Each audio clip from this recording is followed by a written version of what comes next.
On this week's Outside Looking In, we go deeper into rising inflation stoked by higher duties and fuel. Gunter Taws, president of the European Chamber of Commerce Philippines, believes the government should halt its implementation.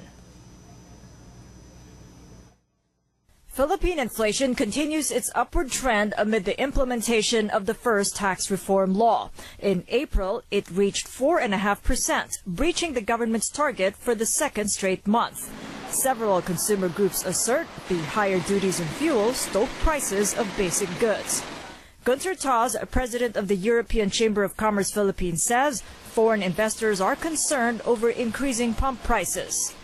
We are as concerned as everyone else in the industry because it has caused, and if you look at the ripple effect across all the industries, not only industries but also across Philippines in general, we look at, for instance, the power production sector will have to increase the rates as well. Meralco has already indicated it.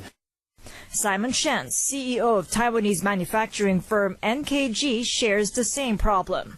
The higher power cost is, of course, one of our concerns, but we need to do a lot of the way to try to reduce the impact. Concerns over rising consumer prices prompted some lawmakers, such as Senator Bam Aquino, to call for the suspension of some of the excise taxes under Train Package 1. We're already at 4.4% now.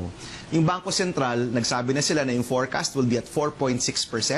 Ibig sabihin yan na overshoot na ng inflation, no? Yung ating target range, yung acceptable sa ating bansa. Yes. Ibig sabihin yan, yung na-predict nila na pagtaas ng presyo ng bilihin na hindi daw mangyayari, nangyayari na. Taws agrees, saying the excise tax on fuel should be repealed. We are basically for it. However, the downside of it is the wavering of government implementing something and withdrawing it again. So while we are definitely for it to cut it back, it certainly does have its negative effects as well, because we go again, you implement something and then you revoke it and you change it. Taws also asserts the suspension of the excise tax on fuel would not set back the Duterte administration's Build infrastructure program. Increasing taxes doesn't necessarily mean generating more revenue. We have been on the opposite side. We said lower taxes and increase efficiency and collect more. That will probably be the way to go. Aside from the suspension of higher duties and fuel under Train Package 1, Taws also notes the provision to modernize fiscal incentives under Train Package 2 would scare investors away.